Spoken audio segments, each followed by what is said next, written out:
All right, guys, welcome back to the Magic Academy. Today we're learning an awesome card trick.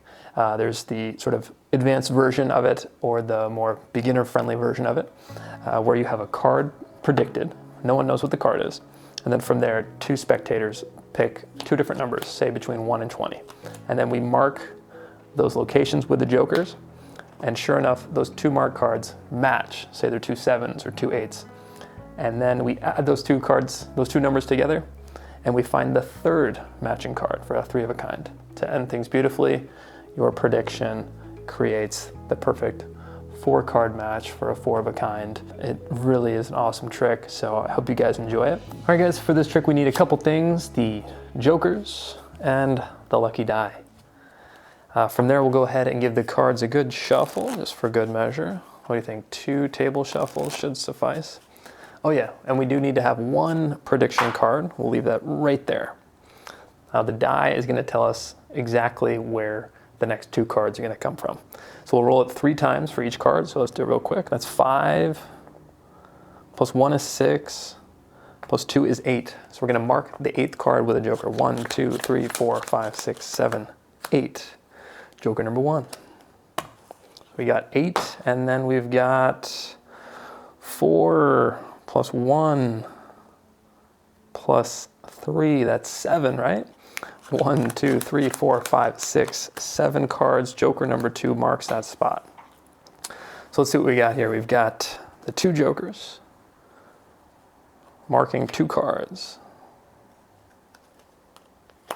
It's pretty fair, right? 8 and 7. And let's see how we did here. Well, the first joker found a 7. And joker number 2 actually found a matching 7. That's a beautiful thing.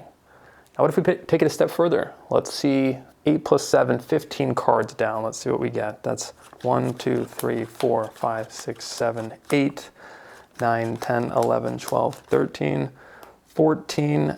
There's card number 15. The third 7. Now where is that last 7? Oh wait. Let's see here. What do we have? There she is. Beautiful. It's an awesome trick, right? So I'll quickly teach you the joker production if you guys don't already know it. I just simply take a joker on the top and the bottom, and if you just hold the thumb on the top and the first and second finger on the bottom, just throw the deck into the other hand, and the jokers stay in your hand. And so that's the production of the jokers. The setup is super easy for this trick as well. You just need to have any 4 of a kind, right? And so in this case, we use the 7s. So 2 7s on the bottom, and then the third 7 on the top. Now you can produce your prediction in any way you like, but it's not even necessary. You can just say, hey, you know what? I'm gonna have a card selected, predicted. This will be the prediction card. I don't want you to see it. And we'll place it aside. We say, okay, we're gonna have the jokers help us find some more cards. And so I use the dice. Obviously, I don't have a spectator here, but you're working with spectators. You say, go ahead and pick a number between 1 and 20. From there, you can go ahead and let's say they choose the number 5. 1, 2, 3, 4, 5. So from there, it brings a 7 to the bottom, and the joker gets placed on top. And now your 7 and the next 7 gets placed on top of that joker. For the next number, let's say they picked the number 10. That's 1, 2, 3, 4, 5, 6, 7, 8, 9, 10. Joker number 2 marks that location, and there is card number 2, the 7 of spades. And so from there, you can spread the cards, and you say, okay, let's go ahead and pull out the 2 jokers and grab their marked cards. And so from there you can show the joker's first card is the 7. You selected the number 10. There is a perfect match. We say, how about we take it a step further?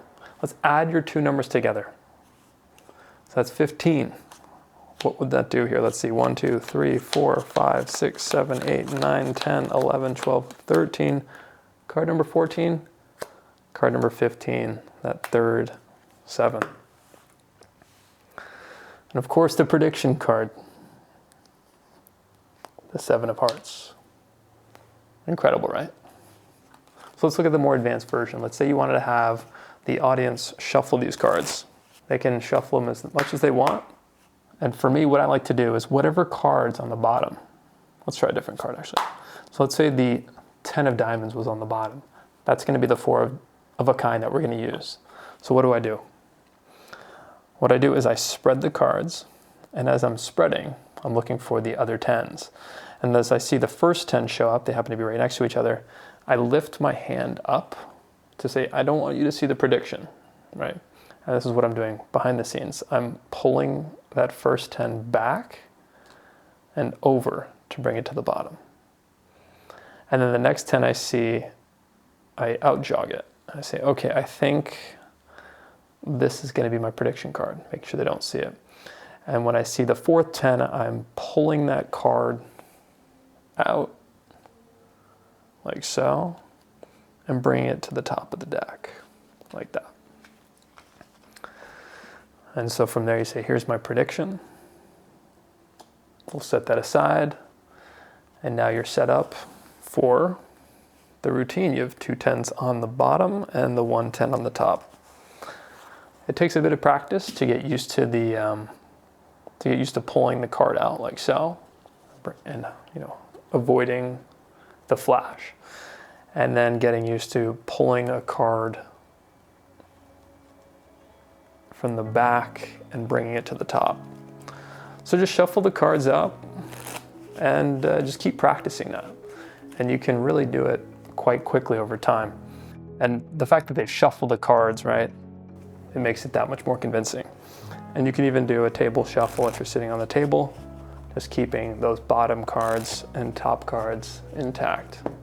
And so that's more advanced version, but it really makes the trick that much better. So I hope you guys enjoyed this one, and let me know the reactions. Let me know your thoughts. Do you want more of this? Do you like sort of more advanced magic? Do you like some of the beginner stuff? Keep me posted, and I'll keep sharing. Thank you guys.